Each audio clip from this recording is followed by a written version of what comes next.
डंडे लेके और मैं जैसे जैसे अपनी जान बचा के बस वहाँ से बाहर निकली। भारत के में अगर फिल्म में एक दो अच्छे परिवार से नहीं मिलेगा, ऐसे गरीब बच्चे लोगों ने भी इस वेलकम दोस्तों, इस वीडियो में बात करेंगे इस वक्त सोशल मीडिया पर क्या वायरल चल रहा है। तो फ्रांस, जापान और नेपाल तीनों जगह पॉलिटिकल क्राइसिस, इस पर बात करेंगे। मीडिया में क्या चल रहा है नेपाल के हवाले से, गोदी मीडिया में क्या चल रहा है, नेपाल से कैसी तस्वीरें निकल के आ रही हैं उस पर बात करेंगे। उसी के साथ साथ बंगाल फाइल्स को लेकर के क्या चल रहा है, सलमान खान ने फोटो शेयर किया है अपनी नई मूवी का, उसके पर बात करेंगे और छोटे बड़े अपडेट्स। लेकिन आगे बढ़ने से पहले आप सभी से गुजारिश की चैनल को सब्सक्राइब और इसके लिए लाइक शेयर कमेंट करना ना भूलें। तो जैसे कि मैंने कहा कि 3 दिनों में 3 सरकारें गिर गई हैं। जी हाँ, फ्रांस, जापान और नेपाल। अब एक एक करके डिकोड करते हैं और आपको बताते हैं कि इन सरकारों के गिरने के पीछे की वजह क्या थी। सबसे पहले फ्रांस से शुरू करेंगे। फ्रांस के प्रधानमंत्री एक बजट लेकर के आए थे जिसमें सरकारी खर्चे कट करने की बात की गई थी और कुछ बेनिफिट्स कम करने की और नेशनल हॉलिडेज को भी हटाने की बात करी गई थी। अब सरकार का कहना था कि फ्रांस का जो कर्जा है वो 113% जीडीपी से भी ज्यादा है। जी हाँ, इसलिए उसमें रिफॉर्म जरूरी है। लेकिन ऑपोजिशन पार्टीज, चाहे लेफ्ट हो या राइट, सब इसके खिलाफ हो गई और नो कॉन्फिडेंस वोट हुआ और जिसमें 364 एमपीज ने सरकार के खिलाफ वोट दिए, जबकि सिर्फ 154 सांसदों ने सपोर्ट में, और इस वजह से सरकार टूट गई। अब प्रेसिडेंट इमैनुअल मैक्रोन ने डिफेंस मिनिस्टर को नया प्रधानमंत्री अपॉइंट कर दिया। अब आपको बताते हैं कि जापान में क्या हुआ। अब जापान के प्रधानमंत्री ने इस्तीफा दे दिया। अच्छा, पिछले कुछ दिनों से उनकी जो पॉलिटिकल पार्टी है वो इलेक्शन में बार बार हार रही थी और इस डिफीट के चलते उनके खिलाफ पार्टी के अंदर ही प्रेशर बढ़ने लगा। अच्छा, दूसरी तरफ हुआ ये कि जो इकोनॉमी है वो स्लो चल रही है, महंगाई बढ़ रही है, रोज के जो खर्चे हैं उसके सामान महंगे हो गए हैं। ऊपर से अमेरिका का जो ट्रेड टैरिफ है वो जापान के एक्सपोर्ट्स को नुकसान पहुंचा रहा था और इसी वजह से पार्टी के अंदर ही डिवीजन बढ़ने लगा और 7 सितंबर को जाकर के जापान के प्राइम मिनिस्टर ने रिजाइन कर दिया। और नेपाल का हाल तो आपको याद होगा। नेपाल में जो मामला चल रहा है उसके पीछे की वजह है कि पहले तो ये सामने आया कि कैसे फेसबुक, यूट्यूब, व्हाट्सएप जैसे 26 ऐप्स जो है वो बैन कर दिया। अब क्योंकि उन कंपनियों ने सरकार की नए रूल्स के साथ जो है वो नहीं होने का फैसला किया या जो डेडलाइन थी वो क्रॉस हो गई और तब तक उन्होंने सरकार के साथ रूल्स नहीं लागू किए अपने ऐप्स पर, तो जिस वजह से सरकार का कहना था कि rules, law and order, national security के लिए जरूरी है। लेकिन आम जनता, जो यूथ है, वो इसे एज अ सेंसरशिप मान रही थी। और जेनजी ने जिस तरीके से वो रैलीज, वो प्रोटेस्ट ऑर्गेनाइज किया, वो तस्वीरें आपने देखी होंगी। अब ये प्रोटेस्ट धीरे धीरे वायलेंट होने लगा।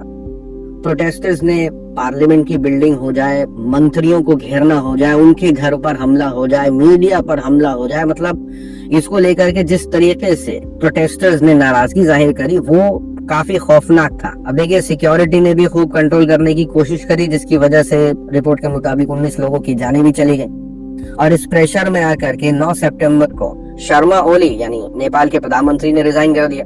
उसके बाद कुछ और मंत्रियों ने भी पद से इस्तीफा दे दिया।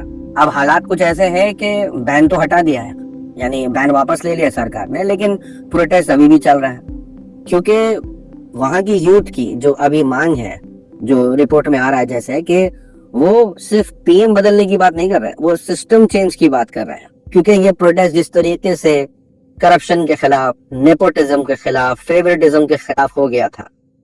अब जो तस्वीरें हैं मैं एक एक करके आपको दिखाऊंगा कि किस तरीके की तस्वीरें निकल के आ रही हैं। अब देखिए, हुआ ये है कि जिस तरीके से नेपाल के हालात है वहां पर कई इंडियंस फंसे हुए हैं। उनमें से एक की वीडियो निकल के आई है जिसके अंदर उसने कुछ नेपाल के जो मंजर हैं वो देखे हैं और अपनी आप बीती बता रही है। सुनिए। मेरा नाम उपासना गिल है और मैं ये वीडियो प्रफुल्ल गर्ग को भेज रही हूँ। मैं इंडियन एम्बेसी से रिक्वेस्ट करती हूँ कि वो प्लीज हमारी हेल्प करे। जितने लोग हमारी हेल्प कर सकते हैं प्लीज हेल्प करें। मैं यहाँ पोखरा नेपाल में फंसी हुई हूँ। मैं यहाँ पे एक वॉलीबॉल लीग होस्ट करने आई थी और अभी फिलहाल हमारा जो होटल है जहाँ पे मैं रुकी थी वो जला दिया गया है। मेरा सारा लगेज, मेरा सारा सामान मेरे रूम में था और वो होटल को पूरा जला दिया। मैं स्पा में थी और वहाँ पर पीछे मेरे लोग भाग रहे थे बहुत बड़े डंडे लेके और मैं जैसे जैसे अपनी जान बचा के बस वहाँ से बाहर निकली हूँ। एक बहुत रिक्वेस्ट है आप सबसे बहुत बड़ी कि आप में से जो यहाँ पे हेल्प कर सकता है प्लीज करें। बहुत बुरी हालत है यहाँ पे, जगह जगह रोड पे आग लग रही है। यहाँ पे टूरिस्ट को भी नहीं छोड़ रहे हैं, उनको कोई फर्क नहीं पड़ता कि यहाँ पे कोई टूरिस्ट है, यहाँ पे कोई काम करने आया है। वो हर जगह बिना सोचे समझे आग लगा रहे हैं और यहाँ पे बहुत ज्यादा बुरी हालत हो गई है। हमें नहीं पता हम यहाँ पे कितनी देर तक रहेंगे दूसरे होटल में, पर मैं बस रिक्वेस्ट करती हूँ इंडियन एम्बेसी से कि प्लीज ये वीडियो, ये मैसेज उन तक प्लीज पहुंचाया जाए। हाथ जोड़ के रिक्वेस्ट है आप सबसे, प्लीज हेल्प अस। यहाँ पे बहुत सारे लोग हैं मेरे साथ और हम फंसे हुए हैं यहाँ पे। दूसरी तरफ भारत में मीडिया की ट्रोलिंग चल रही है कि नेपाल में भी कमल खिलने की तैयारी हो रही है। ट्रोलिंग जबरदस्त है। वैसे तो ये 2 साल पुरानी है, लेकिन मीडिया का कोई भरोसा है नहीं, वो कभी भी कुछ भी चला सकता है। अब देखिए जो तस्वीरें निकल के आ रही हैं उसके मुताबिक मैं फैक्ट चेक तो नहीं कर पाऊंगा, क्योंकि ऐसी वीडियोस और ऐसी जो वायरल खबरें होती है ना, उस पर जल्दी से फैक्ट चेक कर पाना बहुत मुश्किल होता है, एक वक्त लगता है। लेकिन इस तरीके के दावों के साथ ये तस्वीरें वायरल की जा रही हैं। बताया जा रहा है कि ये वहाँ के यानी नेपाल के फाइनेंस मिनिस्टर, जी हाँ, तो उनके साथ किस तरीके से बर्ताव किया जा रहा है, रास्तों पर भागना पड़ रहा है। जी हाँ, यहाँ तक कि ये तस्वीर देखिए, ये जो ऊर्जा मंत्री है नेपाल के, उनके घर से ये नोटों की बारिश हुई है।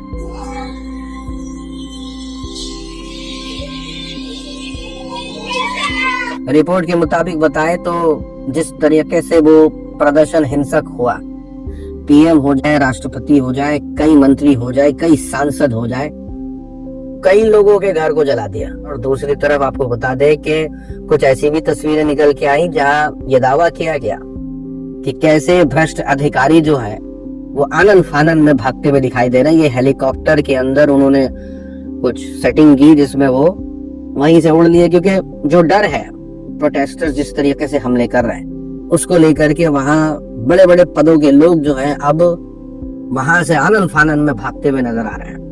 यहाँ तक कि नेपाल की जनता मीडिया से भी इतनी तंग आ गई थी कि जो मीडिया का जो सबसे लार्जेस्ट मीडिया था नेपाल का, उसकी बिल्डिंग को आग के हवाले कर दिया। मैं ये विजुअल्स नहीं दिखा पाऊंगा क्योंकि भाई आग वाग का है और फिर वो यूट्यूब का कम्युनिटी गाइडलाइंस भी है, लेकिन ये जरूर है कि वहां की जनता इस हद तक नाराज।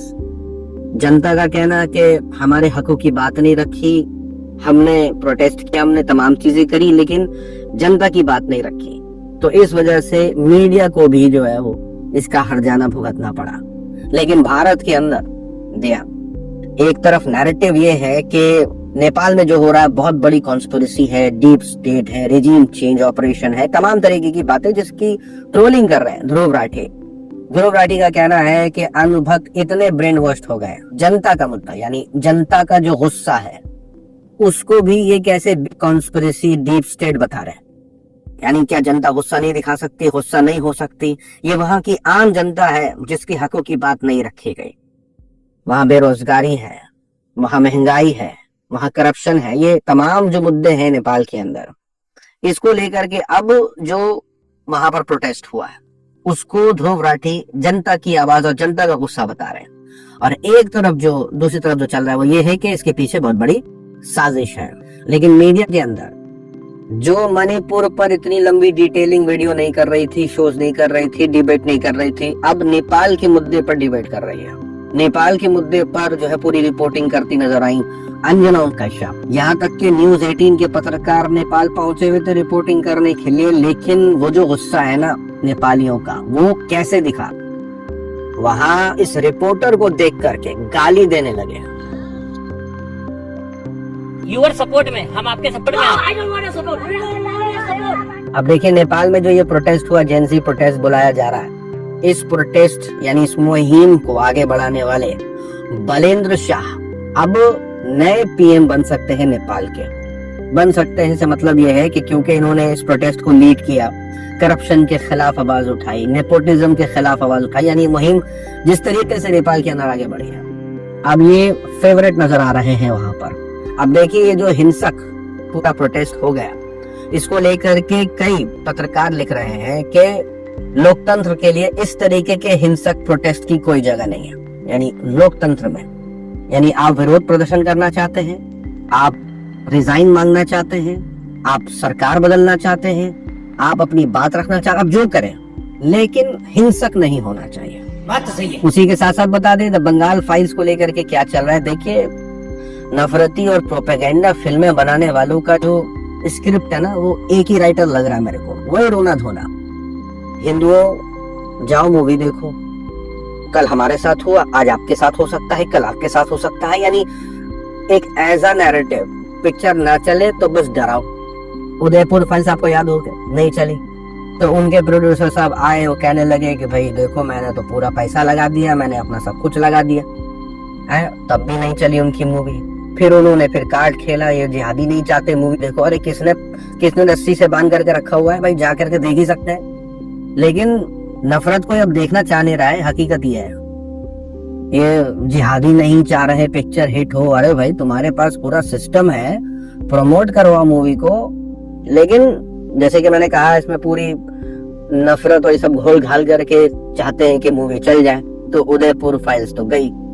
और उसी तरीके के कुछ हाल बंगाल फाइल्स के भी दिख रहे हैं। यानी जो हालात है वो काफी बुरे हैं। रिपोर्टें तो ऐसी आ रही है कि 5 दिन हो गए, लेकिन विवेक रंजन अग्निहोत्री ने 10 करोड़ भी नहीं बनाया अभी तक। यानी ये 5वें दिन के कलेक्शन है। और आपको मालूम होगा कि एक हफ्ते के बाद तो पिक्चर को कौन ही पूछ रहा है। आज के वक्त में 5-6 दिन के बाद कोई नहीं पूछता पिक्चर को, तो मतलब यही आसपास कलेक्शन रहने वाली है।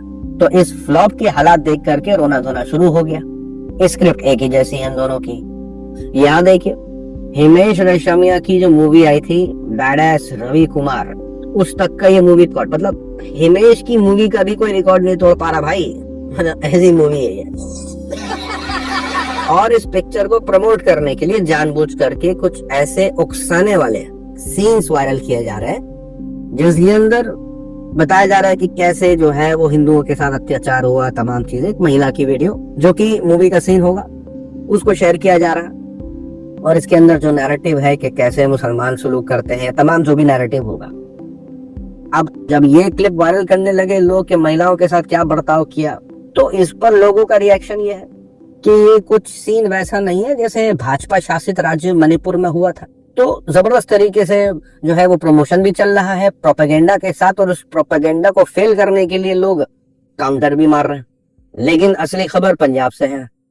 ये देखिए खबर, देखिए, मदरसे के बच्चों ने, जहाँ वो गुल्लक में पैसे जमा करते थे ना, उन्होंने अपना गुल्लक भी तोड़ा है कि वो कैसे पंजाब में आई फ्लड के पीड़ितों की मदद कर सके। देखिए वो बहुत अलग बात होती है कि आपके पास करोड़ों रुपए हैं, अरबों रुपए हैं, और आपने कुछ करोड़ दान दे दिए, ठीक है, आपके पास जरिया है, आप कर सकते हैं। लेकिन वो जो नियत होती है ना, यानी इसके पास 1000 है, वो 1000 दे रहा है, तो ज्यादा बड़ा सेक्रीफाइस है उस इंसान से जिसके पास करोड़ है, सिर्फ 1 लाख देता है। तो खूबसूरत तस्वीरें निकल के आ रही हैं पंजाब से। मैं अभी आपने देखा है बच्चों ने छोटे छोटे गुल्लक, जो 5 रुपए 10 रुपए के मिट्टी के गुल्लक होते हैं, वहाँ पे उन्होंने कई सालों से बेचारों ने मेहनत करके 100 रुपए 50 रुपए 200 रुपए की रकम जमा कर रखी थी। और वो सारे ऐसे बच्चे हैं जिनके माँ बाप नहीं है, किसी के बाप है तो माँ नहीं है, किसी की माँ है तो बाप नहीं है, सारे यतीम और गरीब बच्चे हैं। कोई भी आपको ऐसा बच्चा जो अच्छे परिवार से नहीं मिलेगा। ऐसा गरीब बच्चे लोगों ने भी इस आपदा की मुसीबत की जान करके अपने गुल्लक को फोड़ा है। उसी के साथ साथ फोटो आ गई है, जी हाँ, बैटल ऑफ गलवान। आपको याद होगा सलमान खान की मूवी आने वाली है बैटल ऑफ गलवान, और उनका टीजर भी आया था। और इस तरीके का ये फर्स्ट लुक सलमान खान खुद शेयर कर रहे हैं। एक और बात बता दूं कि सलमान खान ने पंजाब में आई फ्लड को लेकर के बड़ी घोषणा करी थी, जहां उन्होंने कई गांवों को गोद लेने की बात करी थी। और अभी इस तरीके के उनका प्रमोशन तो हो सकता है कि उनकी मूवी में मदद करे, क्योंकि हाल फिलहाल कई मूवीज उनकी फ्लॉप हो गई। सिकंदर तो अजीब ही घटिया बनाई थी इन्होंने। लेकिन हाँ, गलबान को लेकर के ये फोटो काफी वायरल है, क्योंकि ये फर्स्ट लुक बताया जा रहा है मूवी का कि शूटिंग पर सलमान खान ने ये शेयर किया है। तो खैर आज के लिए इतना ही।